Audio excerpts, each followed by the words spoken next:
കണ്ടറിയാത്തവർ കൊണ്ടറിയും എന്ന് വെറുതെ പറയുന്നതല്ല. പക്ഷേ ഇതങ്ങനെ കണ്ടറിയാത്തവരും കൊണ്ടറിഞ്ഞവരും അറിയിച്ചവരും തമ്മിൽ തീരുന്ന പ്രശ്നവുമല്ല. സംഘപരിവാർ രാഷ്ട്രീയത്തിന്റെ പദ്ധതികൾ തിരിച്ചറിയാനാകാത്ത നിഷ്കളങ്കതയുമായി ഇനിയും നമ്മുടെ രാജ്യത്ത് ഒരു സമൂഹത്തിനും സമാധാനമായി ജീവിക്കാനാകില്ല. ആ തിരിച്ചറിവാണ് മലയാളി കന്യാസ്ത്രീകൾക്ക് നേരിടേണ്ടി വന്ന പീഡാനുഭവം ഓർമ്മിപ്പിക്കുന്നത്. കേരളം തലയുയർത്തി ചെറുക്കുന്നത് ആ രാഷ്ട്രീയ പദ്ധതി തിരിച്ചറിഞ്ഞുകൊണ്ടാണ്.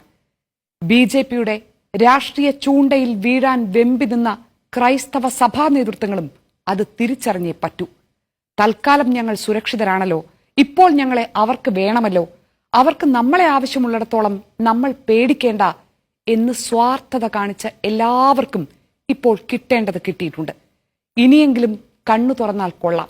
അതല്ല, കടിച്ച പാമ്പ് തന്നെ വിഷമിറക്കിയല്ലോ എന്നാണ് നിലപാടെങ്കിൽ ഇനിയും ഉറക്കം നടിക്കാം. മതേതരത്വത്തോട് കേരളത്തിന്റെ വിട്ടുവീഴ്ചയില്ലാത്ത പ്രതിബദ്ധതയിൽ വിശ്വസിച്ച് ഇനിയും സമാധാനമായി ഉറങ്ങാം.